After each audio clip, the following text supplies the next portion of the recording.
Welcome to Insight with myself, Jayesh Patel. Of course, today we are honoured because we have with us His Excellency High Commissioner of India, YK Sinha. Welcome to the show, sir. Thank you. I know you're a busy man. Well, thank you for having me. No, it's a pleasure. But before we get started, of course, every commissioner has to do this. The credentials is the main and essential thing, I'm guessing. Absolutely. Yes. You actually get functional once you present your credentials to the head of state. Yes. In this case, Her Majesty the Queen. Yes, and we've got a short clip of that. Oh, really? So we'll take you back in time. Wonderful ceremony. Okay. Wonderful.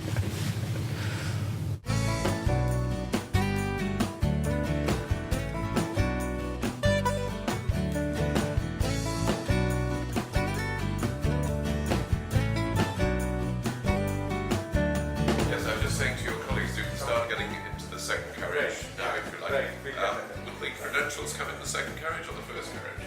That's good, because...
That was fantastic. I mean, what was the day like?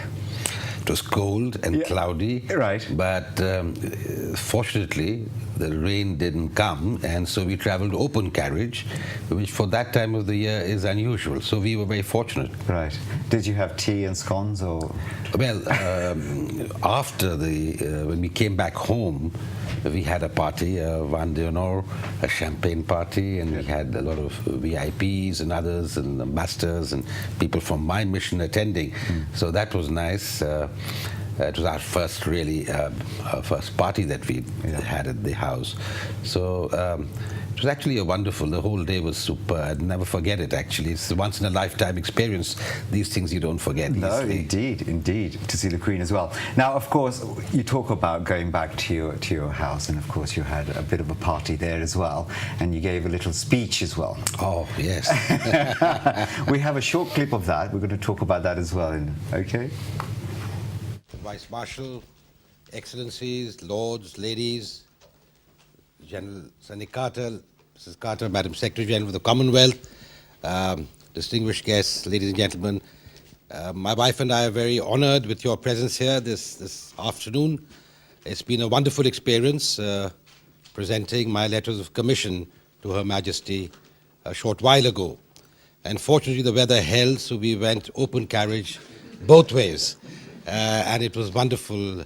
It's one of those ceremonies that one has read about and has seen on perhaps YouTube, but having participated in one, it was truly an exhilarating experience. We are very happy that a short while after our arrival, we are now fully functional and accredited to the Court of St. James. We've had a tremendous year of activity that has already taken place, and yet more to come. And Her Majesty was, of course, very gracious when she mentioned about the year of culture, the India-UK culture, which starts this year. It actually gets kicked off with a reception by Her Majesty at Buckingham Palace later this month. And I did mention to her that apart from a very senior minister from the government of India, we may have Sachin Tendulkar coming. And her eyes lit up, and she talked about how the English team didn't do that well. And I said, the English team did very well. They were very close matches. And then she, with a twinkle in her eye, she said, I remember Joe Root being given out unfairly. So, So I said, Mom, perhaps we need neutral umpires and DRS, T20s also. Well, there you go. Cricket as well, hey? So the Queen does watch the cricket then? Obviously, I was taken aback that she even remembered that incident of Joe Root being given out. Yeah. I think it was the T20 match, if I'm not mistaken. So there you go. So many things happen. But moving on, of course, your job is much more than that as well. We've got other issues as well, which the viewers out there would want to know, the clarity and everything else. The visa situation, mainly to do with the student visa. And as we've seen a decline from 26,000 to 16,000. Maybe, I don't know what the next step is going to be. How are we going to progress? Because from what I understand, every student that comes here, 96.4% go back, and there's a revenue here of some 25 billion? That's what the Oxford study estimated, Yeah, 25 billion pounds, which is huge. So is there anything implemented to help the students? Or? Well, we'll have to see it in totality. The reason for the sharp drop, well, there were a few reasons. Of course, the visa policy obviously was one, but we mustn't forget that the government here cracked down on bogus colleges and closed down some bogus colleges, which is very good, very good for the Indian students or any students coming in, because these people were conning, if I may put it that way, for students coming here. So that would be one reason, but also because they changed the post-study work visa. They brought it down, I believe, from 2 years to 4 months. That was a disincentive for students, especially Indian students, but even others, I'm sure. But the sharp drop, I hope, is a thing of the past, because from what I understand, last year, in the year, the admission year, September, the fall, the numbers actually went up. The number of Indian students went up by 27%, and came to about 14,081 up to September. So, which is encouraging, but I think we need to see a much bigger rise, simply because the UK has some excellent institutions of higher learning. Of course and traditionally, Indian students have always wanted to come here, apart from the language problem. There was the absence of a language problem, and similar curriculum, and they feel at home here. A large diaspora here. So I think the UK was always the preferred destination, but of late, I'm surprised that even countries in Europe, who are not English speaking, whether it's Germany or France, they are catching up. And I read a report in an Indian paper, which I'm not sure whether it's correct or not, that now there are more Indian students in China than in the UK. I find that hard to believe, but I mean, you get the drift. Things are not very good. I hope more Indian students will come here, because I think they need to benefit from the excellent facilities available in the UK. And not only that, but I would say that with Brexit now, more so than ever is needed, especially the revenue that was being brought in by from India into this country, which they've lost. Absolutely. I think what people must realize, that higher education in the UK is actually a soft power tool for the UK, because people who come, and that's the normal, wherever they study, they have a certain nostalgic attachment to their alma mater. And people who come here in the UK are the best ambassadors for UK higher education, for that matter, United Kingdom as a whole, when they go back.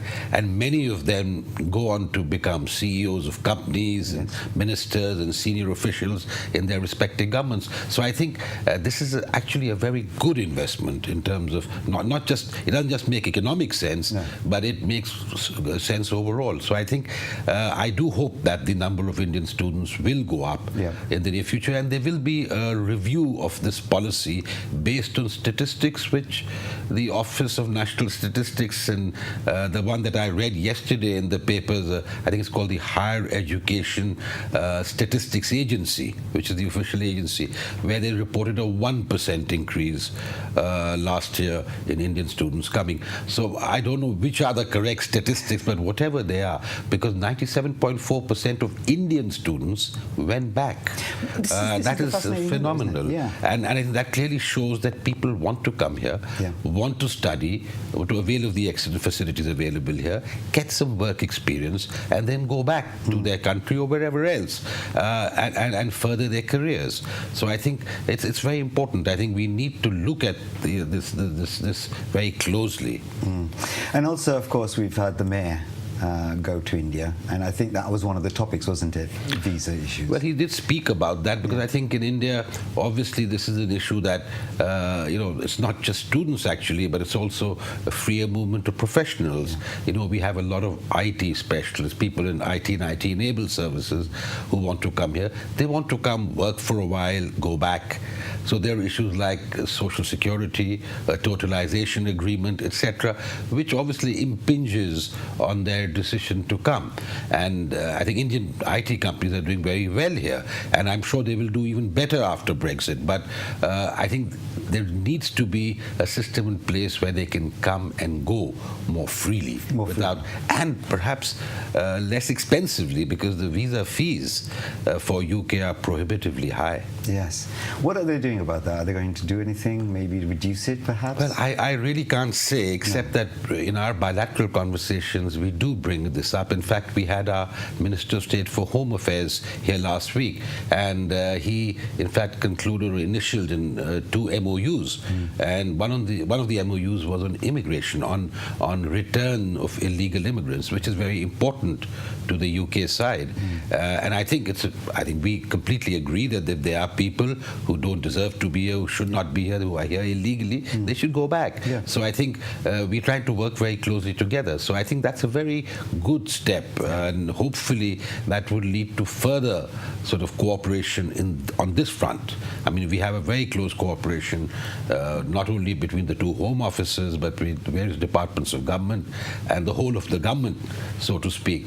So I think there are areas like immigration visas where we can perhaps move forward and make things easier for people to travel. Which is what the Indians in this country want more than anything else, and I think they want to see their relatives come to this country. Let's go into Brexit. We've been talking about that. What does that mean for us here in this country, Asians living in this country, especially with financial services as well? We've got a lot of banking industry, Bank of Baroda, Bank of India, and so forth and so on. Will that change, do you think? Well, a lot of the Indian companies that came in here came in, smaller companies in particular. There are, estimated 800 Indian companies here in the UK that provide employment to about 110,000 people here. In fact, I think, if I remember correctly, India is the 3rd largest foreign investor into the UK. So I think we have a huge stake in the UK, because UK is traditionally has been an important sort of investment destination, a tourism destination, a higher education destination. So I think obviously Brexit will affect everybody. But right now I think we are looking at how things develop between the UK and the EU. And with all of us, I think everybody would hope for a soft Brexit, if you could put it that way, where access to the European market is important. For instance, manufacturing companies who have come here and use UK as the entrepot to the EU would naturally be affected. And I could think of, for instance, Jaguar Land Rover, Tatas. They sell a lot of cars in Europe, so they would want easy access to the European market. Other manufacturing companies. On the financial services, I think London will continue to be a very important, if not the most important, global financial center in the world. So, I mean, for instance, Indian companies have been raising bond money in rupee-denominated bonds, the masala bonds, the so-called masala bonds and green bonds here very successfully at the stock exchange. I don't think that will change. I think that will continue. Banks have, like the State Bank of India, for instance, has operations in Europe also. But certainly everybody would be watching what happens, watching closely, and everyone would hope that access to the continent and vice versa would remain on favorable terms. I hope so too, yes. There's a lot of things happening, isn't there? Now, let's go back to 2017, which was I would say, ambitious year, and also very productive year, and also there was a lot of things happening for you as well. Very busy year. We had the independence, 70 years of it. Talk us through that. I mean, you've seen a lot of changes in the 7 decades. Your experiences of where we are, how fast we have actually grown.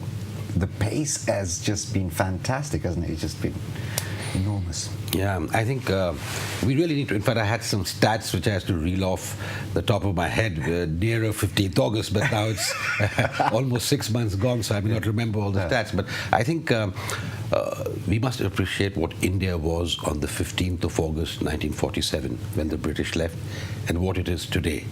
And there's a huge, a phenomenal improvement in the situation, whether it's economic or social or otherwise.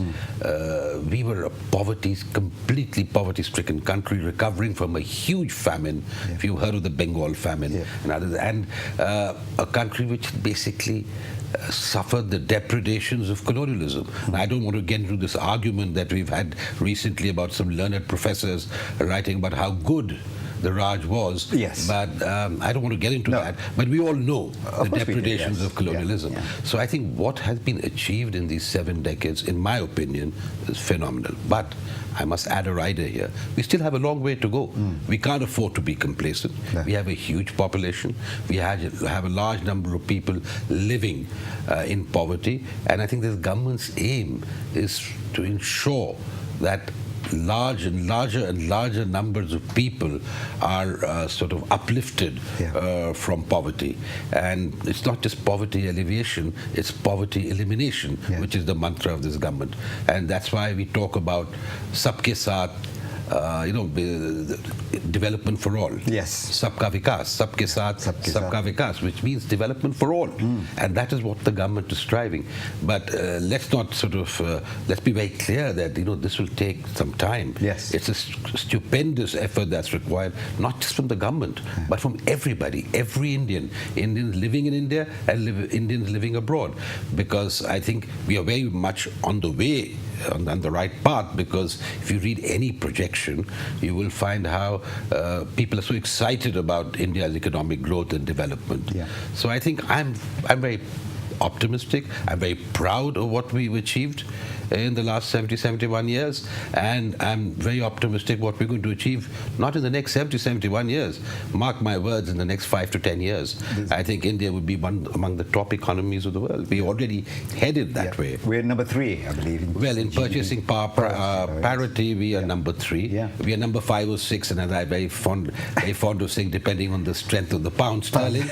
But be that as it may, I think we are number 5 or 6, and we'll probably move up to 3 or 4 very soon. The way projections are. Just the other day, last week, the World Bank made a projection about India, and it was very positive. While they spoke about the huge untapped potential, or a huge potential for growth, it predicted 7.3% growth this year for India and 7.5% the year after. I think it's really big, especially when you compare with what's happening with the other major economies. So I think I'm very optimistic that the next few years are going to be critical for India, crucial for India, and I think we will certainly emerge. Talking about that, of course, we've looked at the financial services and everything else, but it has moved even further. Women, for instance, presidents, prime ministers, we've had them. You also talk about women in the space. Yeah, the space program that we had, the Mars program, of course, and I can't remember the figure exactly. Is it 140? Well, we launched 104 satellites last year, which was a record, and then we launched 31 just last week. Yes. So I think our space program is hugely successful, and compared to other space programs, run on a shoestring budget, really. Yeah. And our women scientists are playing a huge role in our space program, Yes. and not just in our space program. I think women are making very significant contributions in all walks of life in India. Yeah, it's great to see that, and also they see that in this country as well. There are a lot of women doing very, very well, and which is fantastic. We also talk about the culture year as well, which was last year as well. Talk us about that as well. That was the thing that kept me really busy. As you heard in my speech at the day I presented credentials, the year of UK-India culture was launched by the glittering reception at Buckingham Palace if I remember correctly, on the 27th of February last year. The facade of Buckingham Palace had peacock, which is the national bird of India, and the plumes were embellished with artists. So I think the fantastic start to a very successful year that we ran last year. Not just us, but our counterparts in the UK and the British High Commission, the British Council did some great stuff in India, the British Museum, the British Library. But here we did some events on our own and some with the help of the diaspora organizations, here the Bharati Vidya Bhavan, the Academy, and many others, Darbar. So I think there was a huge amount of activity last year. But the two events that stood out for me, because we did that principally with the help, of course, of our sponsors and other partners, was the Independence Gala event at South Bank, the Royal Festival Hall, to the 4th of October last year, and Bharat Symphony concert with the London Symphony Orchestra at Barbican. So with the maestro El Subramaniam and his wife Kavita Krishnamurti Subramaniam and others joining in. It was absolutely phenomenal. Both these events, two completely different type of events, but that's the vibrancy of Indian culture. Yes. So it was really phenomenal. What do you see this year then? Well, this year in culture, I hope we will slow down a bit, because it was difficult to keep pace with the number of events that were organized everywhere and all over the UK. And I said with our partners, this year we hope to continue the momentum, not as many events perhaps, but we will certainly have events on the cultural side. This year is important because there's also the Commonwealth Heads of Government that's happening in April. So I think it's a year where we will be very busy. And you'll keep us busy as well at the CTV as well. Talk us through other things as well. Last year we were talking about the 70 years, the 2017 culture, of course, and also personally the publication of the book which your father wrote before he passed away.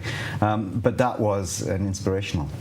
Yeah, actually, this book was his 12th book and his last book, and he completed the manuscript just before he passed away. He was approaching 92. He was very active. But I was not, frankly, very keen that he wrote that book, not because he didn't have a story to tell, but because I was a bit concerned that, at this age he shouldn't be exerting himself beyond a point. But, he always did what he wanted to do, and he was a very strong personality, and I'm glad that he finished that book. And then I felt it incumbent as the only son, but to try and see that it's published. And I think my contribution was perhaps the least in that regard. My sisters did a fantastic job, especially my middle sister. She's a professor of history in Ann Arbor, Michigan, and she's the one who actually sort of finalized the manuscript, and my father's secretary.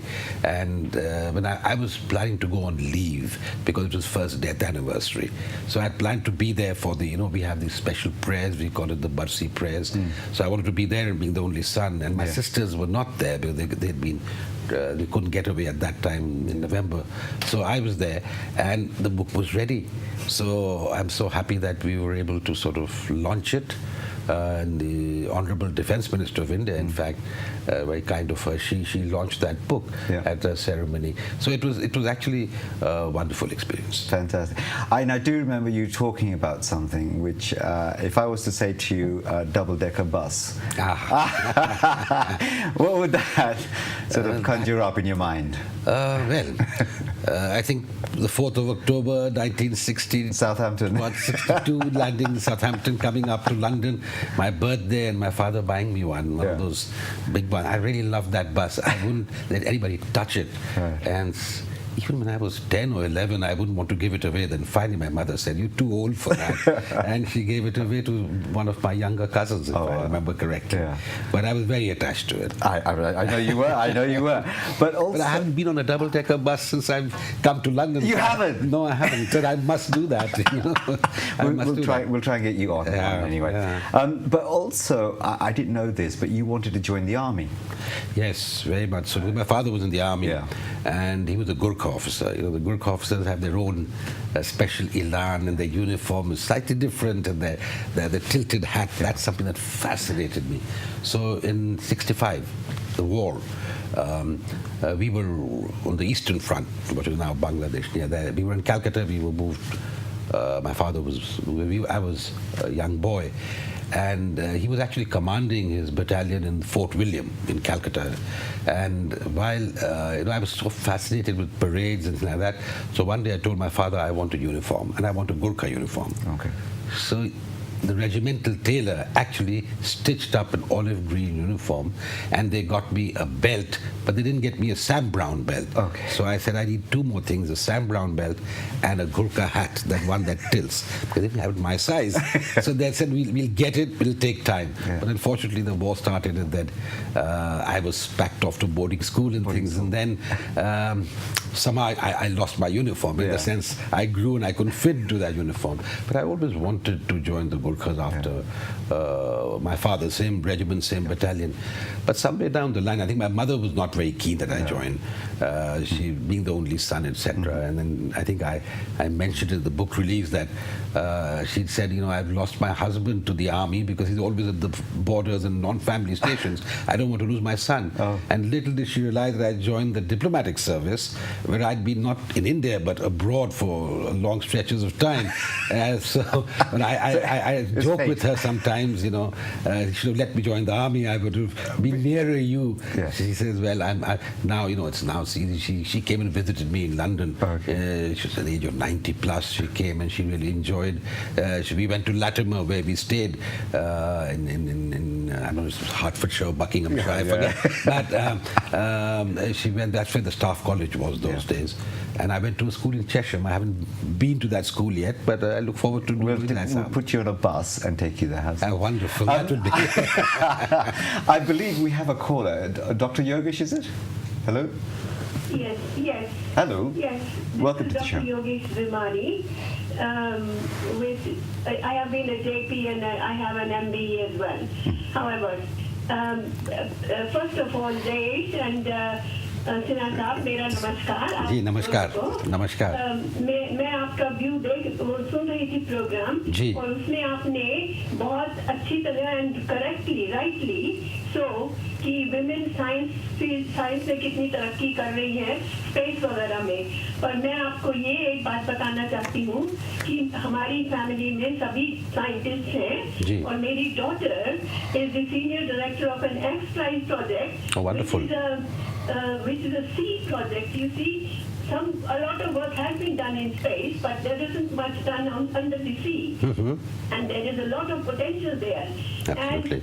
And my daughter is the senior director there, and at the moment she is terribly busy with testing 19 different projects to select at the end. So what I wanted to bring to you was, sir, with due respect to everyone, that it is not just the space in which women scientists are going. Women scientists are making a lot of impact under the sea scientific explorations as well. My daughter is a PhD in physics. My son is a quantum physicist. He's a PhD in physics. I am a PhD from Manchester University in chemistry, and we are all working in the scientific areas. Fantastic. Thank you very much. That's fantastic. That's I agree with you completely. Our women are making contributions everywhere. Since the question was space, I limited myself to space in my answer, but you're absolutely right. Indian women are doing phenomenally well, not just in science, but in every field. Yeah, and that's what we said. Thank you very much for that question, Dr. Yogesh. We did say that not just science, but everything else as well. Economics as well. Absolutely, yes. Which is fantastic. Talking about yourself, you've moved around a lot now, but India's still in your heart. Absolutely. Just like for us as well, we live in this country. One of the questions that I always get asked is when the voting happens, can we vote? How do we do it? There is something happening there, isn't there? Yes, for that you need to be an Indian citizen to vote. We're exploring how to extend voting to Indian passport holders, Indian citizens who are residing abroad, because in the past they would have to come to India, to their native place or where they're registered as voters, to vote there. So now we're trying to see how voting rights could be extended to non-resident Indians. So, but that would only affect Indian passport holders. If you're a British passport holder, for instance, of Indian origin, you wouldn't have that right to vote in India, not for Indian elections. Yeah. So that's something that we need to make clear, I think, to the public, because I think everyone's under the illusion of if you're Indian, whether you've got a British passport or an Indian passport, you can elect. But that is not the issue. That won't happen because it has to be. You have to be an Indian citizen. Yeah. And how far have we got on that? I mean, because it's next year, isn't it? 2019. Yes, we'll have to wait and see. I hope things will be in place, because I think people are actually looking at very actively on how to implement this. I mean, an in-principle decision more or less is there, but we need to see how we can implement this. And it would make a huge difference, because not so much in the UK, because we have perhaps 300,000 Indian passport holders, and many more of Indian origin, 1.4, 1.5 million.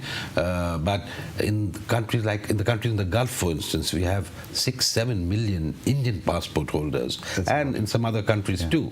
So I think it would make a big difference if they were able to vote, because most of them don't actually go back home to vote, because of expenses and the time and their work, etc. Probably don't permit that they go to India. So this will be a huge facility for them if they're able to vote in the countries that they live in, as long, of course, as they are Indian passport holders, Indian citizens. Yeah, that'd be fantastic. I think that's something a step forward for many Indians, I would suggest, because they have a say in what happens in India as well, for the 300,000 or whatever the amount we have. The last thing, we've only got a couple of minutes. Time runs very quickly on this show. But what would you like to say to the public, the Indians living in this country? What can we see happening? What's your message, if you have a message for them? Well, I think I have a very simple message, really. The message is that Indians living in the UK, they have a tremendous reputation. They're 1.8% of the population, making a contribution of about 6% of the GDP, which is phenomenal. And they're doing well in all walks of life. And all of them remember their roots, which is the mother country, India. So while they must be good citizens of the country that they live in this case, the United Kingdom, but they should also be ambassadors for better relations between India and the United Kingdom, and actively nurture and promote these relations, and also keep India's interests at heart, because it's very important, because I think one flows with the other, because when they keep India's interests at heart, they're actually promoting India-UK relations, and at the same time ensure that people don't try and harm this relationship, don't try and harm India's interests, because that there are always people who are jealous of where you are and what you're doing, and they try and spread all sorts of mischievous propaganda. I think people are listening to me know exactly what I'm saying. So you need to be careful there. You need to be very careful, and you need to ensure that while you're good citizens, law-abiding citizens, you're also ambassadors for better India-UK relations. Thank you very much. On that note, we are going to leave you and let you get on with your busy life that you have. But thank you once again for being on the show. Thank you, Jay. It was a pleasure being here. Thank you once again. Until next time, bye for now.